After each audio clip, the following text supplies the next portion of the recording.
April 28, 2026. This is our way of handling the day's Democracy Now! Stories. We do not just repeat headlines. We hold on to the facts that actually carry the weight of the story, then pull out the deeper lesson about power, institutions, and daily life. Story 1. Iran has offered a new deal: lift the blockade of its ports, stop threatening renewed bombing, and it will end its control over the Strait of Hormuz. Washington appears unimpressed.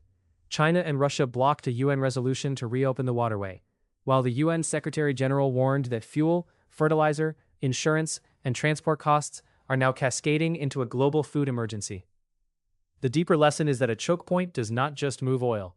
It quietly moves the price of everything else. When the root breaks, the shelf eventually tells the truth. Story 2. The war's physical damage is getting harder to hide. The Iranian Red Crescent says it has submitted evidence to the International Criminal Court, documenting the bombing of hospitals, apartments, universities, research sites, and bridges. NBC reports Iranian retaliation inflicted billions in damage on U.S. bases across the Gulf, far beyond what the administration publicly admitted. The deeper lesson is that modern war is now fought as much through infrastructure as through troop counts. The bridges, runways, hangars, and hospitals are the story. Story 3. Lebanon's ceasefire remains mostly a diplomatic label pasted over active coercion. Israel issued new evacuation warnings, struck southern Lebanon again, and its defense minister threatened to burn Hezbollah and all of Lebanon. Hezbollah's leader condemned the direct talks between Lebanon and Israel, and he is still outside the room where the negotiations are happening. The deeper lesson is that diplomacy becomes theater, when the people who can still shape violence on the ground are not actually bound by the negotiation itself.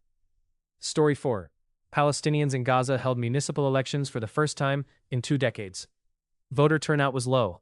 Hamas boycotted the West Bank races, and many candidates ran unchallenged. Still, people voted with wooden ballot boxes and felt-tip pens, while speaking openly about rebuilding Gaza from scratch.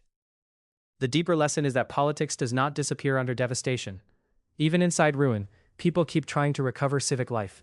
That matters because the ability to vote, however compromised, is one of the last ways a shattered society insists it still exists. Story 5.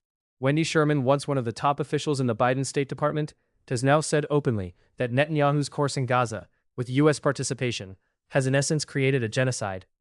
That matters less because of the word itself and more because of who is saying it. The deeper lesson is that when the language of insiders starts converging with the language of dissidents, the political center is shifting. Legitimacy erodes first inside the record, then in public memory, and only later in policy. Story 6. Sudan remains one of the least properly weighted stories in the entire global news cycle. A drone strike hit a camp for displaced people in Darfur. Dozens were wounded. Measles has killed scores more. Famine is confirmed. Cholera is spreading.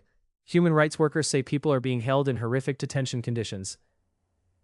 The deeper lesson is that collapse is often gradual enough for the world to treat it as background. A society can be disappearing in real time while other crises absorb the spotlight. Story 7. The redistricting fight in Virginia, Florida, and Texas shows how electoral power is now being reorganized through map warfare. Each party is trying to squeeze more seats out of geography before voters even enter the booth. The deeper lesson is that democratic struggle increasingly happens upstream from Election Day. By the time the vote arrives, a great deal of the outcome has already been engineered. Story 8. The Supreme Court's Roundup case looks like a narrow legal dispute about warning labels. It is bigger than that. If Bayer wins, thousands of cancer lawsuits could collapse because federal labeling rules would override state-level protections.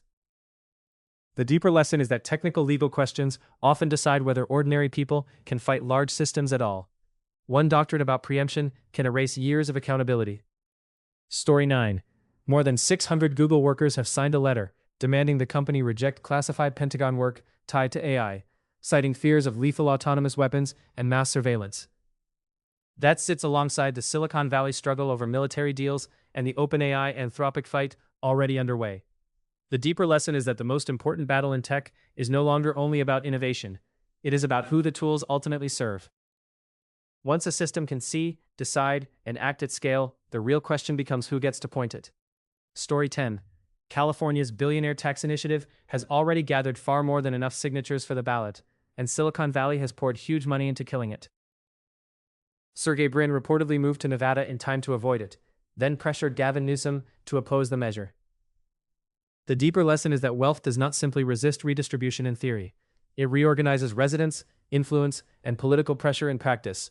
Money protects itself by moving faster than law. Story 11. The attempted assassination case from the White House Correspondents' Dinner is now widening into a broader fight over rhetoric. Trump officials are blaming left-wing language, and Melania Trump is demanding Jimmy Kimmel be fired over a joke he made before the shooting.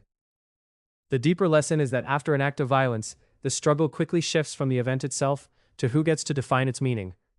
Narrative control becomes part of the security response. The through line today is simple. Systems under stress do not just become harsher. They become more logistical, more selective, and more openly strategic about where pressure is applied. Straits, maps, labels, budgets, and infrastructure all become instruments. The deeper story under today's headlines is that power now works less by broad persuasion and more by controlling the narrow places where whole systems have to pass.